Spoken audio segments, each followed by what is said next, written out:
मीनू चिड़िया, ये तुम हमारे जंगल की नहर का इतना पानी क्यों भर रही हो अपनी बाल्टी में? तोते, इस पानी से मैं अपने बेटे मानो चिड़े को नहलाऊंगी। 2 दिन हो गए हैं इसे नहाए हुए, इसीलिए आज फिर से मैं इसे नहलाऊंगी। वो तो ठीक है मीनू चिड़िया, परंतु तुम तो जानती हो कि 2 साल से हमारे जंगल में बारिशें नहीं हुई हैं और इसी कारण हमारे जंगल में सब फल सब्जियां और नहर का पानी सूखता जा रहा है। जहाँ तक के भोजन की बात है, वे तो हम दूसरे जंगल से खरीद लेते हैं, परंतु मुझे डर है कि कहीं इस नहर का पानी बिल्कुल ही सूख ना जाए। हाँ तोते, तुम ठीक कह रहे हो, इसी कारण मैं भी बहुत परेशान रहती हूँ।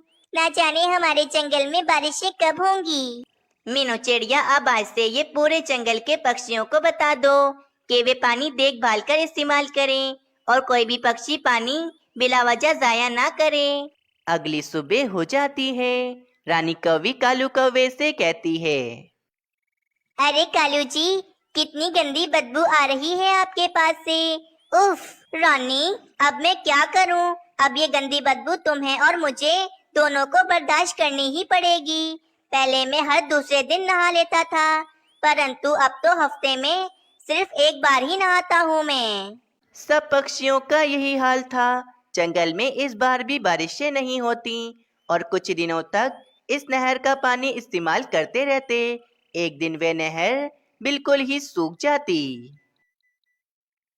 पक्षियों, देखो तो जरा, कितनी ज्यादा गर्मी बढ़ गई है और इसी कारण हमारी नहर का पानी भी बिल्कुल सूख गया है। अब हम क्या करेंगे? पानी के बिना तो हम सब पक्षी प्यास से मर जाएंगे। ये क्या मुसीबत आ गई हमारे जंगल पर? पानी तो हमारी जिंदगी है। पक्षियों, मैं तो कहती हूँ कि अब सिर्फ मिट्टू महाराज ही हम पक्षियों को पानी दे सकते हैं। हाँ हाँ बुलबुल बहन, बिल्कुल ठीक कह रही हो तुम। चलो सब पक्षियों, मिट्टू महाराज के पास चलते हैं। फिर सारे पक्षी मिट्ठू महाराज के महल की तरफ चले जाते हैं। मीनू चिड़िया मिट्ठू महाराज को सारी समस्या बताती है और मिट्ठू महाराज बहुत ज्यादा परेशान हो जाते हैं। पक्षियों, ये समस्या बहुत ही बड़ी है और मैं भी बहुत ज्यादा ही परेशान हूँ, परंतु मैं महाराज हूँ और मैं अपने जंगल के पक्षियों को प्यास से मरने नहीं दूंगा। मैं दूसरे जंगल से तुम सबके लिए पीने के लिए पानी खरीद लूंगा, परंतु हमारे राज्य के पास इतने पैसे नहीं हैं कि हम पक्षियों के लिए पीने का पानी खरीद सकें। परंतु मिट्ठू महाराज, हम बिना नहाए कैसे रह सकते हैं? हम सब पक्षियों के पास से कितनी बुरी बदबू आ रही है। मीनू चिड़िया, पीने के लिए पानी मिल रहा है, यही बहुत है हमारे लिए, वरना हमारे पास तो इतने पैसे नहीं कि हम पीने के साथ साथ नहाने का पानी भी खरीद सकें। फिर अगले दिन मिट्ठू महाराज का सैनिक सब पक्षियों के घरों पर एक एक मटका पीने का पानी दे देता है। ये पानी तो इतना कम है कि हम इस पानी से अपना मुंह भी नहीं धो सकते हैं। सिर्फ पीने के लिए ही पानी दिया है मिट्ठू महाराज ने हमें। बस इसी तरह रोजाना पक्षियों को पीने का पानी मिल जाता था, परंतु पक्षी बिना नहाए अपनी जिंदगी गुजार रहे थे। अगले दिन सब पक्षी एक साथ बैठे होते हैं और बातें कर रहे होते हैं। रानी, मैं अगर एक हफ्ते नहीं नहाता था तो तुम मुझे ताने पर ताने देती थी, और आज देखो पूरे 2 हफ्ते हो गए हैं, हम में से किसी पक्षी ने भी नहीं नहाया है। परंतु कालू जी, अभी भी सबसे ज्यादा गंदी बदबू तो सिर्फ आपके पास से ही आ रही है। अरे रानी, क्या तुम भी सबके सामने मेरी बेइज्जती करती रहती हो? अच्छा अच्छा कालू जी, मैं तो मजाक कर रही थी। सब पक्षियों के पास से गंदी बदबू आ रही है, बस। फिर क्या था, दिन बीतते जाते हैं। सब पक्षियों को बिना नहाए 1 महीना गुजर जाता है। पूरे जंगल में एक अजीब सी बदबू फैल जाती है, जिससे सब पक्षी बहुत परेशान हो गए थे। पक्षियों, मैं तो बहुत ज्यादा परेशान आ गई हूँ बिना नहाए, और अब तो हमारे बच्चे भी बीमार होने लगे हैं और हमारे जंगल में तरह तरह की बदबू भी फैलने लगी है अब। मीनू चिड़िया, परंतु अब हम क्या कर सकते हैं? अगर पीने वाले पानी से हम सब पक्षी नहा लेंगे तो पूरा दिन हम सब पक्षियों को प्यासा रहना पड़ेगा। पक्षियों, हमें इस समस्या का कोई हल निकालना ही होगा। मैं तो नहाने के लिए तड़प रहा हूँ। किसी भी तरह बस मुझे पानी मिल जाए। हाँ मीनू चिड़िया, अगर हम नहाने के लिए दूसरे जंगल जाएं, तो उस जंगल के पक्षी हमें मारकर भगा देंगे और अपने नहर के पानी से हमें नहाने नहीं देंगे। ठीक कह रहे हो तुम तोते, परंतु आसमान पर भी तो कोई बादल नहीं नजर आ रहा। लगता है इस बार भी हमारे जंगल में बारिशें नहीं होंगी। कुछ दिन ऐसे ही चलता है। एक दिन मीनू चिड़िया बैठी होती है तो एक छोटा बादल मीनू चिड़िया के पास आता है। मीनू आंटी, मुझे पता है कि आप सब पक्षी बारिश ना होने की वजह से कितने ज्यादा परेशान हैं। छोटे बादल वो तो है, परंतु कितना समय हो गया है किसी भी बादल ने हमारे जंगल में बारिश नहीं की है।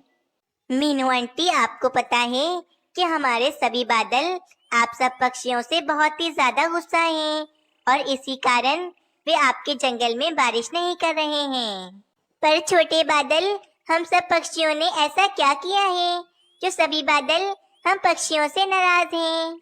वो तो मुझे पता नहीं मीनू आंटी, ये बात तो आपको हमारे बड़े बादल से आकर पूछनी होगी।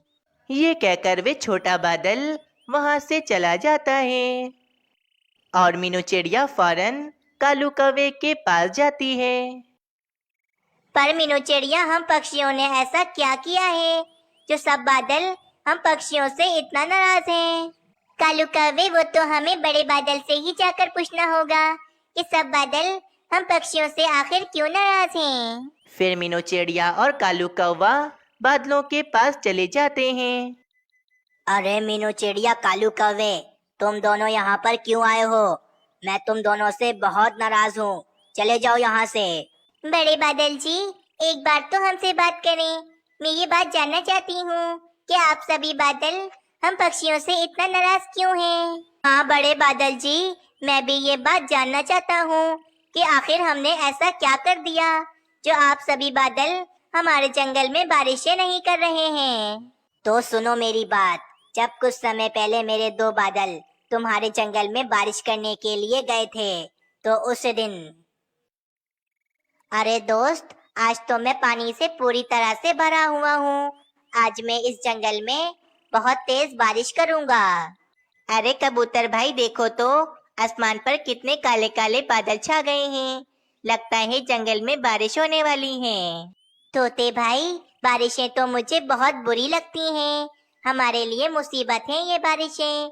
एक तो इन बारिशों की वजह से हमारे घर टूट जाते हैं और तो और हमारे जंगल में सैलाब भी आ जाता है। हाँ कबूतर, तुमने एकदम ठीक कहा। ये बारिशें तो बहुत बुरी होती हैं। मैं तो कहता हूँ कि आज भी अगर बारिशें ना हो तो अच्छा है। अरे दोस्त, ये पक्षी क्या बातें कर रहे हैं? इन्हें तो बारिश बिल्कुल भी पसंद नहीं है। ये हमारे बारे में कितनी बुराइयां कर रहे हैं। अब तो मैं इस जंगल में बारिशें करूंगा ही नहीं। बस, उसके बाद से आज तक सब बादल तुम पक्षियों से नाराज हैं और सब बादलों ने ये फैसला किया है कि आज के बाद कोई भी बादल तुम्हारे जंगल में बारिशें नहीं करेगा। हमारे जंगल के पक्षी तो बहुत नादान हैं। आप उन्हें माफ कर दीजिए। आपको पता है कि हमारे जंगल में पानी की कितनी बड़ी समस्या हो गई है। हम सब पक्षियों ने कितने समय से नहाया नहीं है और तो और हम पक्षियों के पास से कितनी बुरी बदबू भी आ रही है। हाँ बड़े बादल जी, बदबू के कारण हमारे जंगल में बीमारियां फैल रही हैं। आप कृपया करके हमारे जंगल में बारिश कर दें। फिर वे बड़ा बादल कुछ देर सोचता है और वे कहता है, ठीक है मीनू चिड़िया, मैं तुम्हारे जंगल में बारिश करने को तैयार हूँ, परंतु अगर आज के बाद तुम्हारे जंगल के किसी भी पक्षी ने हमारे बारे में कुछ भी गलत कहा तो उसके बाद तुम्हारे जंगल में कभी बारिश नहीं होगी। नहीं नहीं बड़े बादल जी, आज के बाद कोई भी पक्षी आपके बारे में कुछ भी बुरा भला नहीं कहेगा। ठीक है, जाओ तुम दोनों अपने जंगल में चले जाओ। शाम तक तुम्हारे जंगल में बारिशें हो जाएंगी। फिर मीनू चिड़िया और कालू कौवा खुशी खुशी अपने जंगल में चले जाते हैं। शाम हो जाती है, जंगल में तेज बारिश शुरू हो जाती है। सब पक्षी बारिश के पानी में खूब मजे से नहाने लगते हैं। सब पक्षी बहुत ज़्यादा खुश हो जाते हैं क्योंकि आज इतने समय के बाद उनके जंगल में बारिशें हो रही थीं। इस कहानी से हमें ये सीख मिलती है कि हमें हमेशा साफ सुथरा ही रहना चाहिए क्योंकि गंदे रहने से गंदगी और बीमारियां फैलती हैं। जंगल में काले काले बादल छा जाते हैं और कुछ ही देर में तेज बारिश शुरू हो जाती है। जंगल के सभी पक्षियों ने भी अपने लकड़ियों के पक्के घर बना लिए थे और वे अपने घरों में सुकून से रह रहे थे। लेकिन उसी जंगल में एक मीनू चिड़िया ने अभी तक अपना लकड़ी का घर नहीं बनाया था। इस बार तो मैंने बारिशों में अपना लकड़ियों का पक्का घर भी नहीं बनाया है। कितनी तेज बारिश हो रही है, मैं क्या करूं? इस बारिश का पानी तो कितना ठंडा है। अगर मैं इसी तरह बारिश में भीगती रही तो मैं बीमार हो जाऊंगी। और फिर मीनू चिड़िया बारिश से बचने के लिए अपने लिए कोई जगह तलाश कर रही होती है। ये ठीक बना लिया मैंने। थोड़ी मेहनत लगी लेकिन काम अच्छा हो गया। आज की पूरी रात में यहीं पर ही आराम से गुजार लूंगी। कल सुबह तक बारिशें भी रुक जाएंगी। फिर मैं जाऊंगी और लकड़ियां खरीद कर लाऊंगी और उन लकड़ियों से मैं अपना एक पक्का घर बना लूंगी। ये बड़े बड़े पत्ते ज्यादा दिन तक नहीं टिकेंगे। ये तेज हवा और आंधी से कहीं उड़ जाएंगे। मुझे अपना लकड़ियों का घर तो बनाना ही पड़ेगा। और फिर मीनू चिड़िया आराम से उन बड़े बड़े पत्तों के नीचे सो जाती है। कालू जी, सभी पक्षियों ने अपने लकड़ियों के घर बना लिए हैं। एक हम इतने कामचोर हैं, हमने अभी तक अपना घर नहीं बनाया है। नहीं नहीं रानी, तुम गलत बोल रही हो। हमारे अलावा इस बार मीनू चिड़िया ने भी अपना घर नहीं बनाया है। मीनू चिड़िया भी लगता है हमारी तरह ही आलसी हो गई है। कालू जी, मीनू चिड़िया कभी भी आलसी नहीं हो सकती। किसी समस्या के कारण मीनू चिड़िया ने अपना घर नहीं बनाया होगा। लेकिन आप देखना, कल सुबह ही मीनू चिड़िया अपना घर बनाएगी। और मुझे पता है ये बारिशें ऐसे नहीं रुकेंगी, ये कुछ दिन तो चलेंगी। इसीलिए हमें भी अपना लकड़ियों का घर बना लेना चाहिए। हम कब तक इस छाते के नीचे बैठे रहेंगे? और तुम्हें पता है ये छाता भी मेरी माँ ने मुझे जहेज में दिया था। हाँ हाँ पता है, ज्यादा याद दिलाने की जरूरत नहीं है। कल सुबह मैं जाऊंगा और बाजार से लकड़ियां खरीद कर लाऊंगा और अपना भी एक लकड़ियों का घर बना लूंगा। पर कालू जी, हमारे पास लकड़ियां खरीदने के लिए भोजन कहाँ है? हम कहाँ से लकड़ियां खरीदेंगे? तुम बिल्कुल भी चिंता मत करो। कल मैं अपने भाई बबलू कौवे से कुछ भोजन उधार पर मांग लूंगा। वो मुझे मना नहीं करेगा। इसी तरह बातें करते करते कालू कौवा और रानी कौवी भी सो जाते हैं। अगली सुबह हो जाती है, बारिश भी रुक जाती है। जंगल में हर तरफ हरियाली ही हरियाली होती है। मीनू चिड़िया भी उड़ जाती है और मीनू चिड़िया कहती है, बारिश तो रुक गई है, लेकिन बारिश कभी भी हो सकती है। मुझे जल्द से जल्द अपना लकड़ियों का घर बनाना होगा।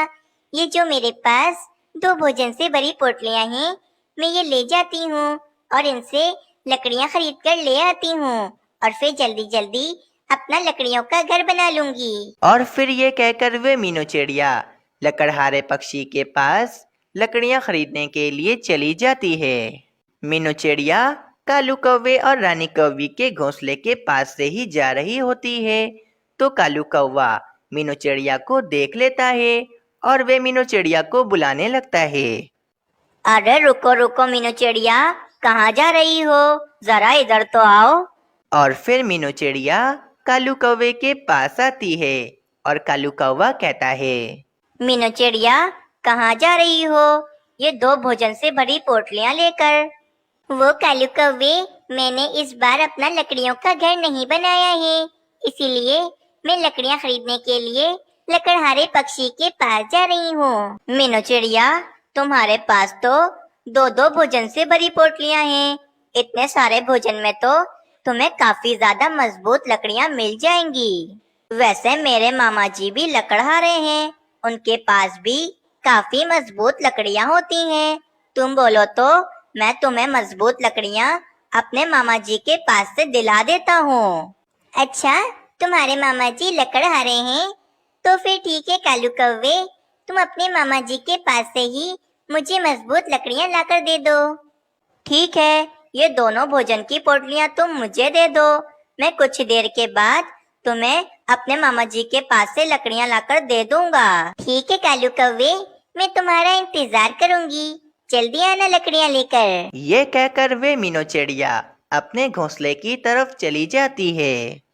कालू जी, तुमने मीनू चिड़िया से झूठ क्यों कहा कि तुम्हारे मामा जी लकड़हारे हैं और उनका लकड़ियों का व्यापार है?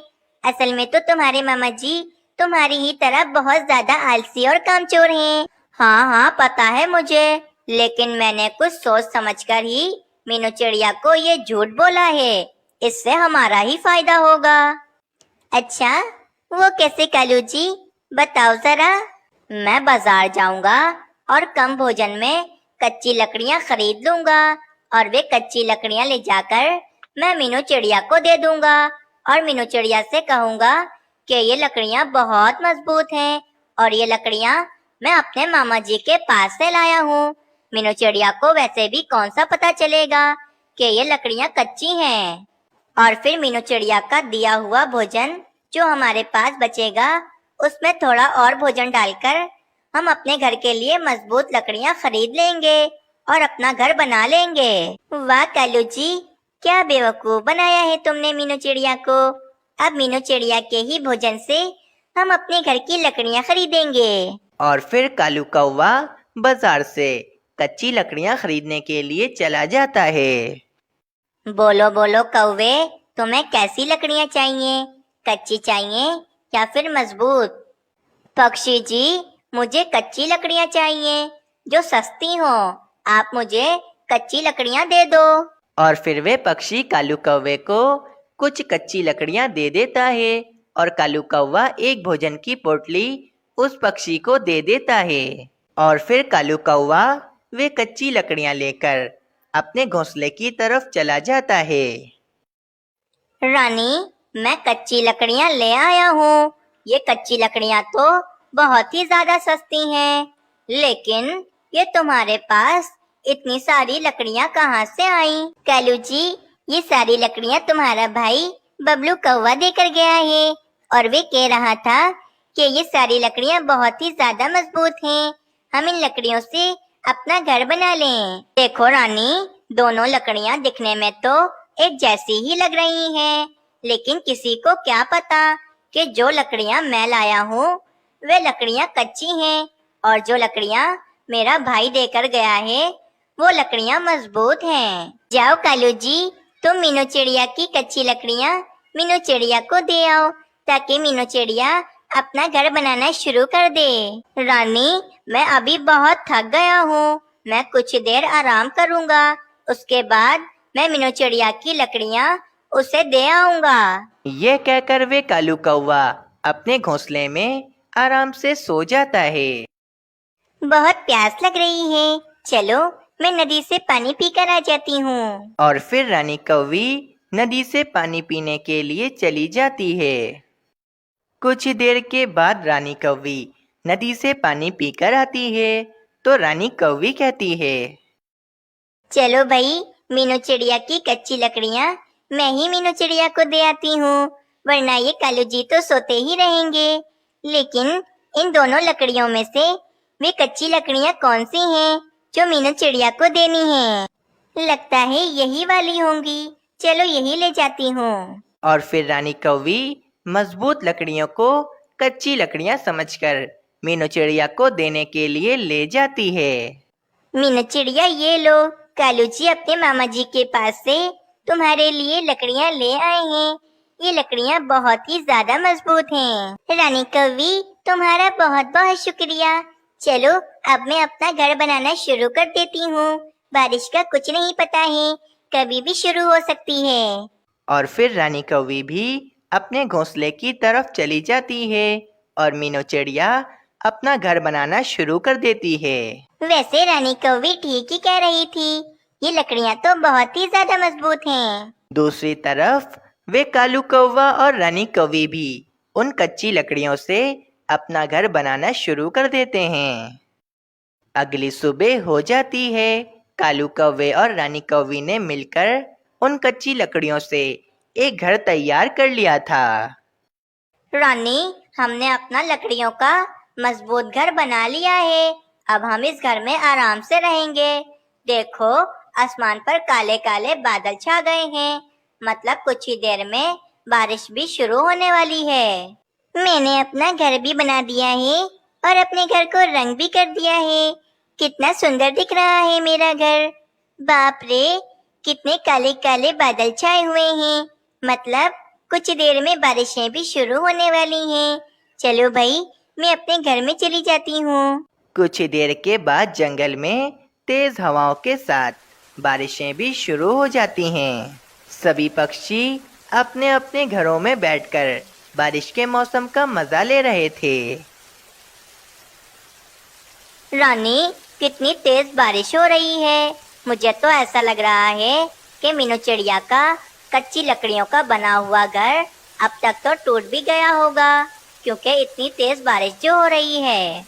हाँ कालू जी, मुझे भी ऐसा ही लगता है कि उस मीनू चिड़िया का घर अब तक टूट फूट गया होगा। रानी कौवी इतना कहती ही है कि तेज बारिश की वजह से उनके घर की छत टूटकर हवा में ही उड़ जाती है। अरे भाई रानी, ये हमारे घर की छत कैसे टूट गई? हमारे घर की लकड़ियां तो बहुत ही मजबूत थीं। कालू जी, लगता है तुम्हारे भाई बबलू कौवे ने मुझसे झूठ कहा था कि इस घर की लकड़ियां मजबूत हैं। नहीं नहीं, मेरा भाई बबलू कौवा कभी झूठ नहीं बोलता है। रानी, कहीं ऐसा तो नहीं कि वे मजबूत लकड़ियां तुमने मीनू चिड़िया को दे दी हो और मीनू चिड़िया की कच्ची लकड़ियों से हमने ये घर बनाया हो? कालू जी, दोनों लकड़ियां एक साथ ही रखी हुई थीं। ये पता ही नहीं लग रहा था कि कौन सी लकड़ियां मजबूत हैं और कौन सी कच्ची। शायद मैंने मीनू चिड़िया को वे मजबूत लकड़ियां दे दी हैं। ये तुमने क्या किया रानी? अब हम क्या करें? हमारा घर तो टूट गया है। अब हमें इस तेज बारिश में ही भीगना पड़ेगा। कालू जी, हमने मीनू चिड़िया के साथ गलत करने का सोचा। शायद ये हमें उसकी सजा मिली है। इस तरह कालू कौवे और रानी कौवी को अपनी गलती की सजा मिल जाती है और वे पूरी रात बारिश में ही भीगते हैं।